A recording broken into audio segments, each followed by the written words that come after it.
Hey everyone, it's Sav here. Today I'm going to show you how to make a spicy beef salad. It is really good. It is spicy, so if you like your mouth on fire, then this is the recipe for you.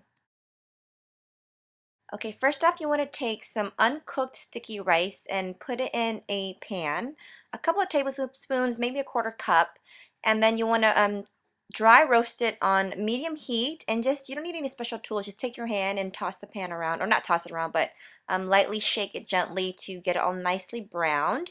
I already have some made, so this is what it looks like. Once you've toasted your rice and it's turned brown on all sides, then you want to put it in your food processor or some kind of grinder and grind it until it's about like this, and you want to set it aside for use later.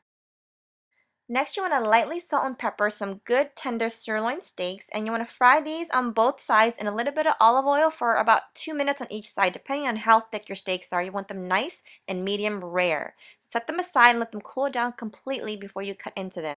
While the meat's resting, we're going to work on our greens. So get a large mixing bowl ready. You're going to throw in 2 green onions, thinly sliced. Also, you will need thinly sliced red onion. I use one whole small one, more or less depending on how much you like green or red onions.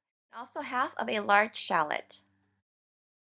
Next, you will need some lime leaves. I use about 10, more or less depending on your taste. And I'm going to show you how to really cut into them. So there's this middle stem, I don't know what you want to call it. That part you don't need, so you want to go around it. So tear off one side, and you want to keep that part.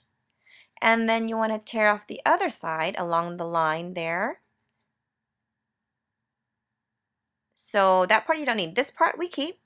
And this part we don't need. It's very tough, it's very stringy, you don't want to bite into that, and it's really hard to cut around. So once you continue that with the rest of your lime leaves, you want to basically bundle all your lime leaves up. Try to get into a nice tight bundle to make it easier to cut into. And then you want to take a really sharp knife and just slice it really thinly, and then just go back over a few times with your knife, and then you want it finely minced. Next, you will need some galangal. I like to use 2 slices, more or less depending on your taste. This dish, everyone has their own preference, so use the measurements as a guideline. So I'm just trimming the outer edges of the galangal, and then I'm going to thinly slice them, and again, we're going to finely mince this as well, and throw it into our large mixing bowl along with the rest of our things. And try not to leave any large pieces of galangal because it's very strong and very pungent. Next, you want 1 whole stalk of trimmed lemongrass, finely chopped. Next, I'm going to use this whole package of mint here. What I do is I rough chop some, throw it in, and I'm going to leave most of the leaves whole though. Now I'm just rough chopping some cilantro, again more or less depending on your taste. I take a couple of big handfuls, rough chop them, and then throw them into the mixing bowl. And if you can get some, I'd recommend adding in some Vietnamese coriander as well. Now this part is completely optional. I'm adding in some cooked, thinly sliced pieces of tripe.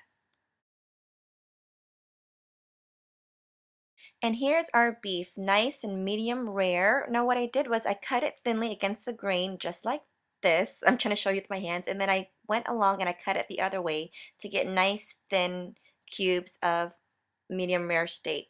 And you want to use medium rare because the lime juice will actually kind of cook it just like a ceviche. So what I'm going to do is I'm going to add in some nice hot spicy Thai chili peppers. I use about 10 of them. And I'm also adding in about a couple of teaspoons of crushed red dry chili. Next, you need a couple of limes. I take about 3 and I roll them against my cutting board to get some of the juices flowing, and then just get a sharp knife, cut into them, and I'm going to show you how I put my lime in. It's basically just a cheap way. I try to preserve all the lime juice that I can, and I squeeze it out, and I'm going to take a spoon and just kind of scrape the pulp and whatnot into my large mixing bowl just so I'm not wasting anything. Now depending on how you cook your steak, that's why it's important you let it rest so it seals in the juices. It'll depend on how much lime juice you need. Again, because you're going to get some liquid that's going to draw out of the steaks as well. So sometimes you want to start with 2 and might end up with 3. I have a quarter cup of fish sauce, and then now I'm adding in some stinky bahok sauce. or you could add some padak. It's pretty much the same thing. And that's optional though. And here I have my toasted rice powder, a couple of tablespoons of that as well. Again, more or less depending on how much you like. This acts kind of like a binder for all of your ingredients. And you want to make sure you use food gloves, and really the best way to use it is with gloves, or how to mix it. It gets a nice good feel, and you're massaging all that lime juice into the medium rare steak, and it's going to cook it. All that's left is just a quick taste check. Again, this is more or less, everyone has their own preference. Use my measurements as a guideline. If you like less, lime leaf, put less. If you want less lemongrass, then put less. It's all taste. And you see here, my meat is no longer pink. It's cooked. The lime juice has cooked it pretty well. I hope you guys enjoyed the video. I had a great time making it, and I hope you guys try out this recipe. It's really good. I hope everyone has a wonderful night. Goodbye.